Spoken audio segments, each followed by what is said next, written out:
What's going on, everybody? Welcome back to the channel. I'm doing this video to get anyone, for whatever reason, if you're a wrestling fan and you're not watching AEW yet, or you're getting into it, I made this video to kind of catch everyone up because they have a pay-per-view on Saturday, and if you want to watch it, or if you just want to get caught up with some of the storylines that have been going on since around March, April, May. From Double or Nothing is basically where I'm starting, a little bit before that with some of the things. And then leading us into or not all the matches, because there's still one Dynamite left. So anything that has been on the card, announced for the card at All Out, I'm going to be talking about how we got to where we have gotten so far. Alright, so I did write out some of the stuff that I was going to talk about, and I wrote a ton of things, at least on my notepad on the iPhone. It looks like it's a lot. So I'm going to try to get through as much as I can, as quick as I can. I don't want to be here for 30 minutes. God, I just drank some water and it went down the wrong pipe, and I'm struggling to get this started right now. But I'm going to do my best because I want to get it out on a Monday. So I want to get this out on Monday, and I have a little bit of time to actually get this done. So I'm just gonna have to barrel through it, at least for the beginning. It'll go away in a couple of minutes. But let's start with the women's division. I'll try to put in timestamps. I'll try to remember in the description if you guys just want to skip. If you guys just want to look and see what storylines and feuds and divisions you want to look through, I spread this out. I divided up my notes into three different categories, maybe four. The women, yeah, I did four. The women, the tag teams, the mid card, and the main event. So I'll put timestamps in whenever I start talking about each of them, and then you guys can just go ahead and pick what you want to listen to and go from there. But I'm gonna start this video off with the women's division. Hikaru Shida still leading the way for the women since Double or Nothing back in May. The match she had with Nyla Rose was actually pretty good for what it was. It was an ODQ match. She has gotten a lot better at speaking English, and I have to give her credit. No disrespect to Asuka or Shinsuke Nakamura, because learning a new language is really difficult, but Asuka and Nakamura, they are still hard to understand. And it looks like she's been putting in the work to be in AEW and living this new life that she has now wrestling in the US. As of right now, I have no problem with her being the champion. And at All Out, she's going to be taking on Thunder Rosa from the NWA promotion. A bit of a cross promotion, and some people might not like that AEW is doing that, but I don't really mind it. The more exposure to other promotions, I think it's better for the business as a whole. Obviously, let's say that AEW, for in a crazy world, becomes the number one company, right? Then I would be like, you know what? Just kind of do your own thing. Leave these companies out of it. If you want to build like a developmental system and have one of the indie promotions be that developmental system for you, that's fine. But a cross promotion like this, I will kind of stay away from it. WWE, as much shit as we give them for not acknowledging other companies, they are the number one. So it actually makes sense that it's like, no, once you get to this company, whatever you've done before, sure, we'll acknowledge that that you're a veteran on the indies and you've won titles here and there, but we're not gonna name what promotion you were at or if you won a world title anywhere else, because it doesn't matter, because we are the top promotion. And WWE has fallen off in terms of quality, but they are still the number one wrestling company in the US. So AEW right now, working with other promotions, the NWA, I have no problem with it whatsoever. I don't know much of Thunder Rosa, but with the little that I've seen of her on the high packages on TV, I think this might be one of the best women's wrestling matches in AEW history. And unless she signed with AEW and we don't know about it, or this cross promotion is going to continue on from now, I think she's going to be retaining the championship. Moving out from that though, let's go ahead talk about Nyla Rose, who has not really been doing it for me since the beginning, and now that she's with Vicky Guerrero, I'll see where they go from here together, and maybe this will get her back on track. But for right now, I would keep Nyla Rose away from the title because I think You keep Nyla Rose and Riho out of that picture. And by the way, where the hell is Riho? Or is she stuck because of travel restrictions? I don't know.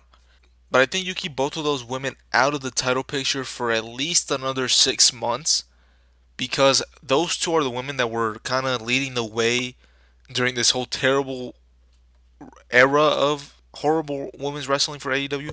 I'm not saying that it's gotten better, but it's improving and has improved since Nyla Rose and Riho were champions. So I will keep them out of the title picture just to kind of get us to forget that shitty little era that we went through.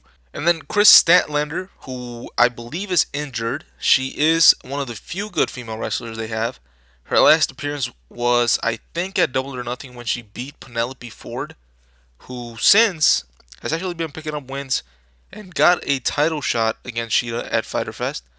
Not the best wrestler, Penelope Ford that is, but I'd give her some more time, and in like 2 to 3 years, she might be ready for an actual title run. Allie and Brandy Rose formed some sort of tag team after Allie, she actually separated from Butcher and Blade, and then she just came out as herself, and she made herself a lady friend with Dustin Rhodes' tag team partner, QT Marshall. They had this women's tag team tournament where Brandy and Allie made it to the finals for whatever reason, where they lost to Diamante and Ivelisse. Ivelisse is more known, but Diamante, I had no idea who she was before AEW. They made their Dynamite debuts in the last couple of months. I don't know what this tournament win will do for those two, but I think they are good in the ring. So listen, the more female wrestlers that can work should make the division as a whole better. And then speaking of two females, two other ones that caught my eye from that tournament in more ways than one were Anna Jay and the debuting Tainara Conti, now going by Tay Conti, I think. Anna Jay, on her second match in AEW, actually, she was hyped up, got a video package. She actually lost to another new addition to the roster, Abaddon, who I think we've seen maybe once since. And this was back in like April. The Dark Order came out after her match, and they took her under their wing. Brody Lee did. And I'll get to more of that a little bit later. But I think that's gonna be good for her, and it looks like for Conti as well. Then we also have Britt Baker, who I don't know if you guys knew this, but she's a dentist. I just wanted to throw that out there in case most of you didn't know. I found that really interesting. She's really done a good job, mostly on her mic work because she's been out injured since around Double or Nothing, maybe Fyter Fest, that little time. She's been doing really good work on the mic, and she also brought in this new kind of a lackey with her, known as Reba, Rebel, I think. I don't know. It's one of those three. It was. Oh, I actually did write it down when she got injured. So it was a week before Double or Nothing, and she's been out since, out of action. She's been on TV, and that's why she's actually been keeping up this gimmick and this character. She's been building on it and doing some. She's actually been one of the highlights on Dynamite each week. She's been in a few with Big Swole, and I think they're gonna have a match at All Out. Finally, she is gonna be making her in-ring return. I have no expectations for that match being any good, but I think if the ending of that match is done the right way, that's all that's gonna matter for Britt Baker. And Baker, she has nothing but time. I don't know how old she is, but she looks young. She has all the time in the world to be one of the best acts in the AEW women's division, if not in the entire company. And then just to sum it all up, the women do still have a lot of work to do, but Sheeta as the champion, Britt Baker, who's probably going to be the next challenger after All Out, and with the extra additions to the female roster, I would usually crap on this division a little bit more, but it seems like they're actually trying to improve the division, so I'm not going to give them as much shit as I would otherwise.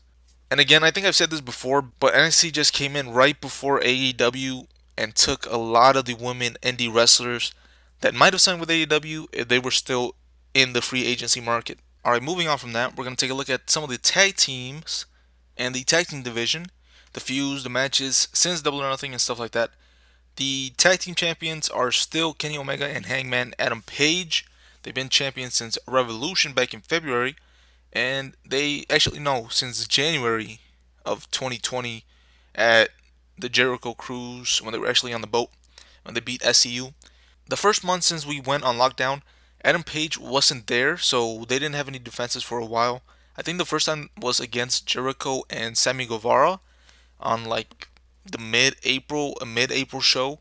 They're gonna be taking on FTR, who are new additions to the roster. Cash Wheeler, Dax Harwood, formerly known as I almost called them Fuck the Revival, formerly known as Revival. Scott Dawson and Dash Wilder, I think was their name. I'm having a hard time remembering. They came in, and we didn't know what they were in terms of heels or faces, but I think it's clear now after they attacked the Rock and Roll Express and aligned themselves with Tully Blanchard that they are indeed bad guys. They got this title shot after they won a gauntlet match against the Best Friends, and the Best Friends had some help from Adam Page, where he distracted Nick Jackson to allow the roll-up win for Chucky in that same gauntlet match.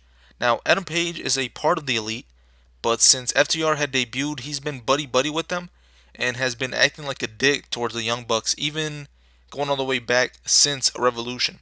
So the Young Bucks confronted Page and told him that he was out of the Elite for doing what he did, and it's basically what he's been wanting for months. Kenny Omega has also been acting like a dick, but towards his opponents, something we haven't seen from him in AEW. That actually also started around the time that FTR made their debut. This might have been the plan all along. FTR comes in and breaks up the Elite because they hate the Young Bucks, all the stuff that they've been talking about them on Twitter and on the internet, because it all makes even more sense now that FTR, the Young Bucks, they hate each other.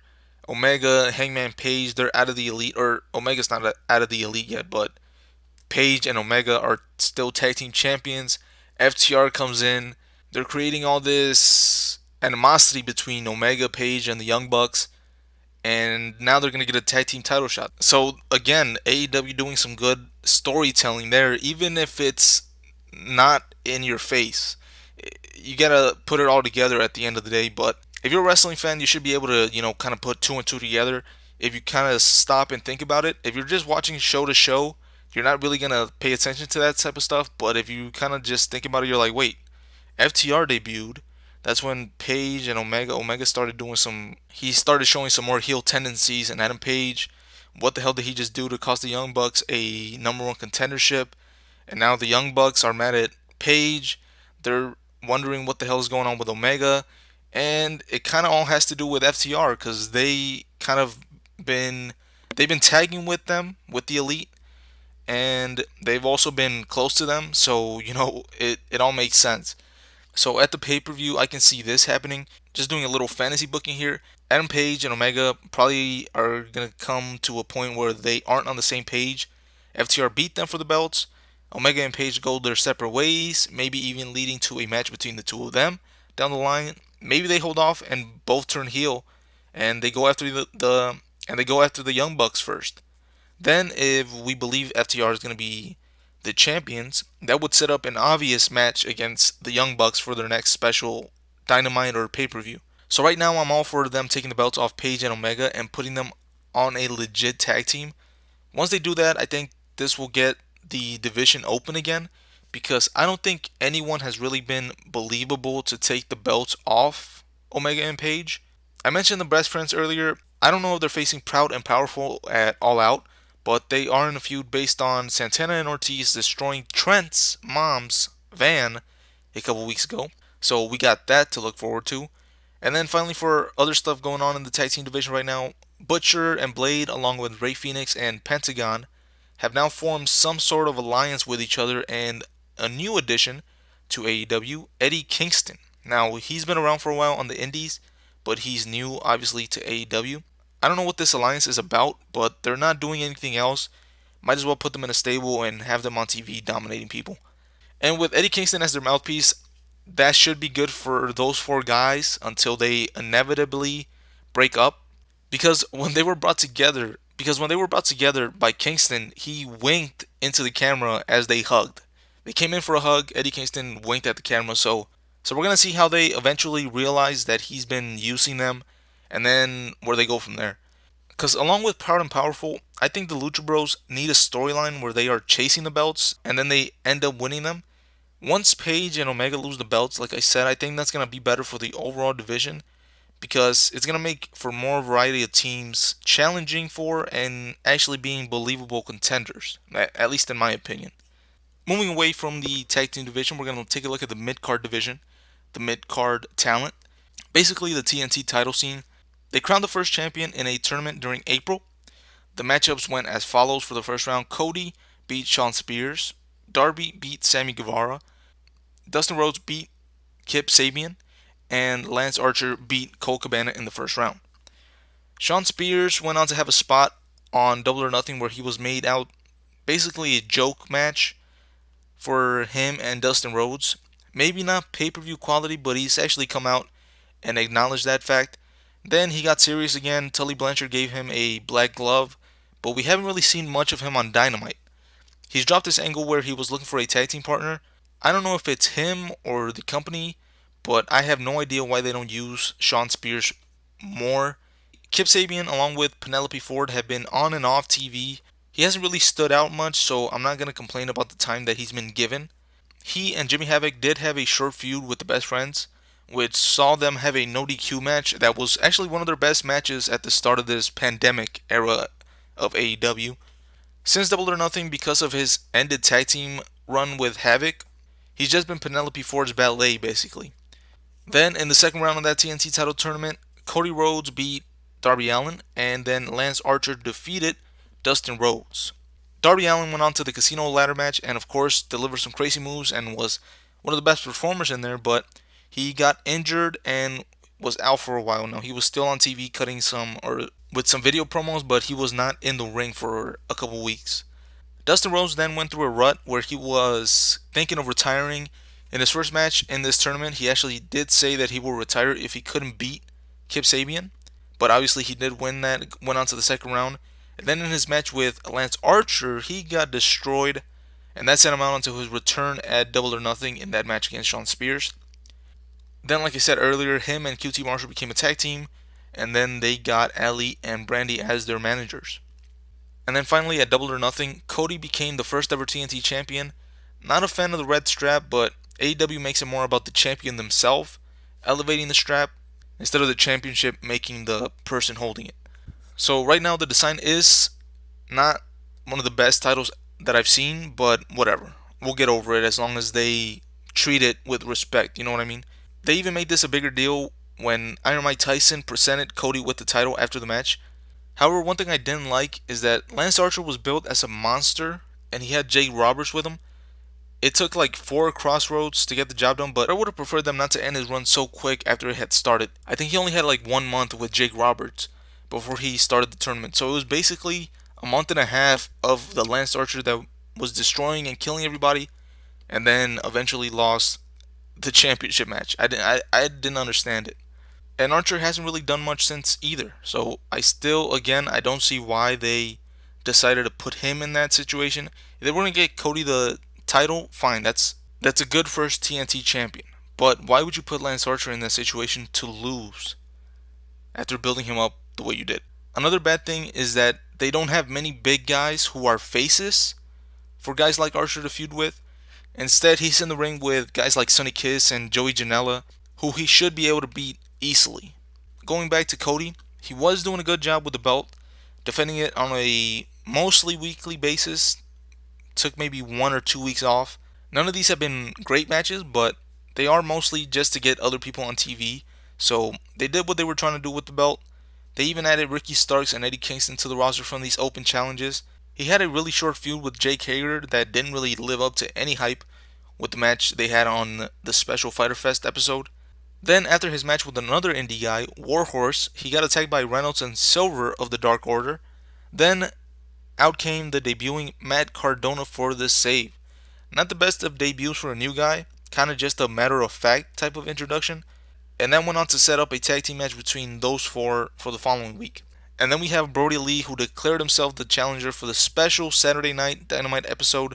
Brody Lee, who had lost his first AEW pay-per-view match to Jon Moxley for the AEW title, which was a great match, but he was not in any good standing coming in versus Cody.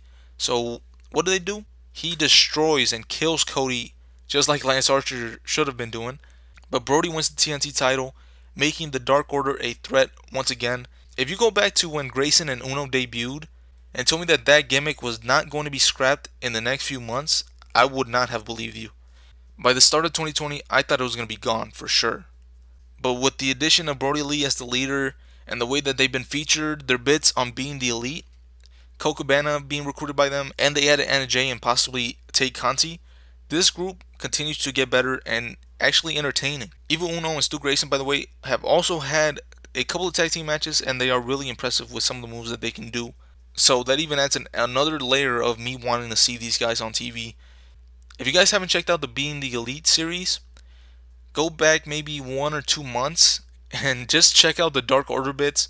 Those are hilarious. You'll get some insight onto some of the stuff that they're doing on TV. More this past Dynamite than other episodes, but yeah, Silver and Reynolds are like the two biggest. Like those two guys are the highlight of those bits on Being the Elite to get a little bit more invested in the Dark Order gimmick. And they're actually incorporating that gimmick from Being the Elite onto TV now. That came a little bit out on the week after, or the show after, he won the TNT title. They made Dark Order a little bit more silly and funny and more kind of, showing a little bit more character. On that episode, they also got attacked by Dustin Rhodes, QT Marshall, Scorpio Sky, and Matt Cardona, which set up an 8-man tag team match at the pay-per-view at All Out. I don't know why these four got chosen, and why is Scorpio Sky not with his other SCU buddies? If anything, make it SCU and Matt Cardona versus Dark Order, because the week before, Dustin Rhodes and QT also got taken out with Cody, so it didn't really make sense for them to be okay, but Cody is said to be out for an indefinite amount of time. But that's really what they've been doing in the mid-card division. Not really other people besides Cody and Brody Lee have been featured on that level to say, oh, I need to talk about them. We'll see if they open that division up a little bit more to get more guys in there. Like I said, Lance Archer, Sabian, Sean Spears, Sammy Guevara, Darby Allin, get them more involved in that title picture. Maybe they bring Matt Hardy has been in the main event, as I'm going to talk about in a little bit. Maybe they bring him down to work with those guys. But yeah, and Orange Cassidy as well. I'll talk about him a little bit, but I think Orange Cassidy will make a good fit for this TNT title situation. So now we're going to talk about the main event scene that has been going on for AEW. I'll throw in anyone else who I haven't really talked about also in this final little piece. But at Double or Nothing, Chris Jericho and the Inner Circle lost to the Elite and Matt Hardy. That match was originally supposed to be their version of War Games, but because of COVID, they couldn't do it anymore. So the way that match got set up, on an episode of Dynamite, Matt Hardy and Kenny Omega took on Chris Jericho and Sammy Guevara in a street fight. Again, one of the best matches in the pandemic era of Dynamite. They did a spot where they ran over Sammy with a golf cart, where they were actually close to the Jacksonville Jaguars football field. But actually, Chris Jericho, along with Jake Hager and Proud and Powerful, were able to get the win on that night. And then Jericho announced that they would fight the Elite in a Stadium Stampede match at the pay-per-view at Double or Nothing. Since the lockdown started, the Young Bucks weren't able to come to the show, so they were making their return. They came back in a brawl on the Jaguars football field when they were brawling there. And then we also saw Hangman Page return by running in from the 50-yard line and helping fight out the Inner Circle. The Stadium Stampede match was some of the best stuff that I've seen ever in wrestling. That pay-per-view made me a believer in AEW because I didn't buy the pay-per-view because I didn't think it was going to be any good without a live attendance. They proved me wrong because I enjoyed Double or Nothing when I did get a chance to watch it more than any NXT takeover this year, including the last one that actually had fans, the one in Portland. After this, Matt Hardy was put into a storyline with Sammy Guevara, which was put on hold for a couple weeks. Then it started back up with a bang. Sammy threw a chair which busted Hardy open and then put him through a table. Matt Hardy returned the favor by putting him through a table, and then that set up a tables match, obviously, wrestling math, where Sammy picked up the win in a vicious tables match. It doesn't seem like it's going to be the end of that feud, so we'll see where that goes because as of Monday the 31st, nothing for them has been announced for All Out, at least to my knowledge. Going backwards though, Jericho after Double or Nothing got into it with Mike Tyson, which I had no idea how they were going to follow that up, if Tyson was going to get in the ring, but luckily, he was just there for that week. The week after Chris Jericho and Tyson got into it, Chris got on the mic and said he wanted the baddest man in the world to come out, and Orange Cassidy came out. Now, I haven't been a fan of the matches between the two of them, but this is Chris Jericho, and he's done a great job at keeping it interesting. Jericho did win the first match between the two of them at Fyter Fest. Then to get payback, Orange Cassidy drenched the inner circle in orange juice, and Jericho was pissed because he ruined his $7,000 jacket and wanted another match against Cassidy. But Jericho ended up losing that rematch, setting up a third match at All Out in a Mimosa Mayhem match where you can win by pinfall submission or throwing your opponent into a container, a vat of some sort, of orange juice and champagne. Orange Cassidy has added a different layer to his character, which is good. And obviously, Jericho, no matter who he's working with, is going to be gold. Well, I shouldn't say that because if he worked with like Baron Corbin, that would probably be the worst thing ever. It should be a fun one at the pay per view, but I'm ready for this feud to end. Going back to Double or Nothing, we also had that casino ladder match that I did mention earlier. The winner will go on to get an AEW title shot. The participants don't really matter as much because the match was just a huge clusterfuck of spots. Not the worst match I've ever seen, but I think they could have done better in laying it out to make the ladder spots mean more. Instead, someone would take a ladder bump and then be all good the next time they were up. Didn't make any sense in terms of believing that people were getting hurt with these ladder bumps. The winner of the match was a debuting Brian Cage. This guy is huge and he has a great moveset. He came out with Taz as his manager and went on to take out Darby Allin in the match. And that was because Darby Allin was showing some animosity towards Taz, and all he was trying to do was just give him some advice, but he wasn't listening to him. Brian Cage got his title shot at the Fight for the Fallen episode of Dynamite, but took the L after Moxley had him in an armbar on the recently surgically repaired arm. Taz threw the towel in because that's his meal ticket, and he didn't want to risk Cage being put on the shelf once again. During this time, Ricky Starks aligned himself with Taz as well, and they kept going after Moxley. Darby Allin was then finally able to return, and he came back to help Moxley. They teamed up to take on those two guys in a no DQ match. Darby got the win after he landed on Ricky Starks' back with a skateboard that had thumbtacks on it. Really brutal looking move, and Ricky Starks did a good job of selling it. Somehow that set up a match between Moxley and Darby for the next week for the AEW title.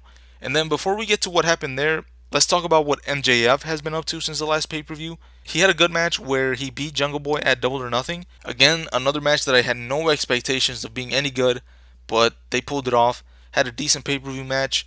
And then their feud continued to Fyter Fest or Fight for the Fallen, one of the two, I can't remember which one, where MJF and Wardlow fought Luchasaurus and Jungle Boy, where Jurassic Express picked up the win. MJF went on to say that he was still undefeated in one-on-one competition since AEW had started, and he cut one hell of a promo where he was looking to get elected as the next number one contender for the AEW title. By the way, I'll throw this in there as well. They need to split up Jurassic Express or at least get these two guys in more meaningful and long-term feuds. I feel like Luchasaurus, especially right now, he needs to spotlight more on him. Jungle Boy can be held back for a couple more years, but Luchasaurus needs a push sooner rather than later because, as we all know, wrestling fans are fickle and they could be missing a chance to make him a big star right now. And of course, if they get Marco Stunt away from them, that would be even better as well. I don't even care if they push Luchasaurus by himself. If they get Marco Stunt away from them, I'll be satisfied with that. So we go back to Jon Moxley versus Darby Allin. At the end of their match, MJF came out and tried to help Darby get the win by hitting John with the belt over the head because he would be an easier, Darby that is, would be an easier opponent than Moxley. But Moxley stayed in it and pulled out the win. So that's going to be the match at All Out, with the paradigm shift being banned for Moxley because he came out during an MJF promo and dropped him on his head with it. Leading up to MJF selling an injured neck and wearing a neck brace, he got a lawyer to drop his All Out title contract, but Moxley put in a stipulation of his own. I wish it would have played more of a factor into their actual pay-per-view match, but instead it was just so that Jon Moxley could get the lawyer in the ring, and if he didn't show up, MJF wouldn't get his title match. This probably won't be match of the night, but I'm down with the storyline and to see if MJF will be able to get the job done or if he'll do the JOB on the PPV. Shout out to the Headbangers for that line. I'm looking forward to the three main title matches and the Jericho and Cassidy match. But I think with AEW's track record, there might be a sleeper match that steals the show. And who knows what else we can expect, because they are actually doing a casino battle royal again to get another number one contender for the AEW title. Oh yeah, and it seems like they will have fans in attendance, so this might be a better show than Double or Nothing just because of that. One other thing, one other thing that I'll point out about AEW as a whole is that they still haven't ironed out the rules and no selling in their matches. And I wish they would tweak that and make the rules matter more. But if they can deliver good storylines, the matches are a secondary thing that for the most part you can just ignore when they do stuff that doesn't make sense. Just like when we all got used to the NXT guys doing what they do. NXT had good feuds, so we didn't care that they took some great looking moves that didn't end matches. Or that the tag teams were just in the ring at all times where the countout rules didn't apply. Also, they need to build people up a little better. Lance Archer and Brian Cage are two examples. We haven't really gotten much character development for Cage, and I think Archer should still be undefeated. And right about now is when he should have been getting a title shot or won a championship already. But with that being said, we do have one last Dynamite before All Out, so hopefully they continue this momentum and they don't fuck anything up on the Go Home show. But yeah, we're getting closer to a year of AEW on TV, and so far they've been delivering some of the best pro wrestling in the world. The ratings might not show it, but they are better than everyone else, with the exception of New Japan Pro Wrestling and NXT. Those three right now are the best at doing pro wrestling like it should be done in 2020. So, hope you guys enjoy All Out. One last thing, I don't like doing this, promoting other stuff, especially since I'm a complete nobody on YouTube, but I also put out reviews for old school Monday Night Raw starting in 1993 and working my way up to 2014. So go check those out. Let me know what I can do to improve on them, or if you like them, consider checking out the rest of them when I drop them. I plan to release about 2 a week. So yeah, if you guys can do that, that'd be sick. But with that being said, I'm out. AW for life.